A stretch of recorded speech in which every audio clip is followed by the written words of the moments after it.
کہتے ہیں ایک نہایت خوبصورت اور معصوم لڑکی ایک ہوٹل میں گئی اور کمرہ نمبر 39 کی چابی طلب کی، مگر ہوٹل کے مالک نے کہا کہ وہ کمرہ تو بک ہو گیا ہے، آپ کوئی اور کمرہ بک کروا لیں۔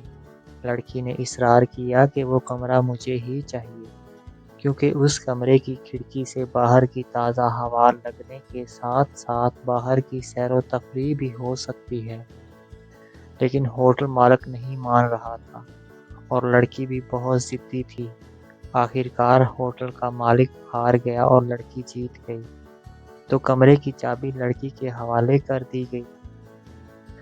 اب لڑکی نے کہا مجھے ایک عدد بڑی چھری اور ایک سفید رنگ کے کپڑے کا تھان بھجوا دیں۔ ہوٹل مالک حیران ہوا مگر کچھ پوچھے بغیر اس نے بھجوا دیا۔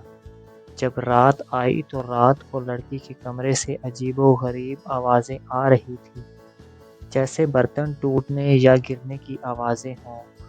مالک بڑا پریشان ہوا۔ صبح لڑکی آئی، کمرے کی چابی اور کرایہ دیا۔ مالک نے کہا ایسے نہیں جاؤ گی، پہلے مجھے کمرہ دکھاؤ۔ لڑکی نے کمرہ دکھایا تو سب کچھ ٹھیک ٹھاک تھا، حتیٰ کہ چھری اور کپڑے کا تھان بھی ٹھیک تھا۔ مالک بڑا حیران ہوا مگر کچھ نہ بولا۔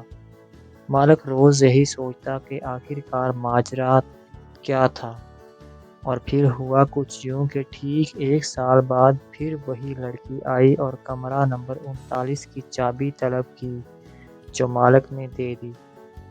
تو لڑکی نے پھر کہا کہ مجھے ایک عدد بڑی چھری اور ایک سفید رنگ کے کپڑے کا تھان بھی بھجوا دیں۔ مالک نے کچھ پوچھے بغیر جلدی سے ایک بڑی چھری اور کپڑے کا تھان بھجوا دیا۔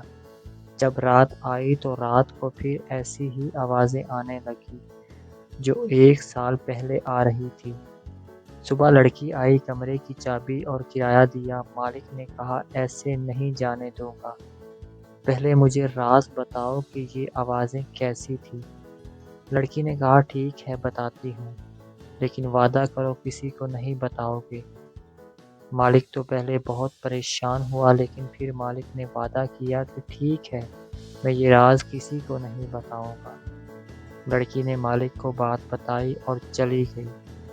مالک نے آج تک وہ راز کسی کو نہیں بتایا، اور یقین مانے وہ راز مجھے بھی نہیں معلوم۔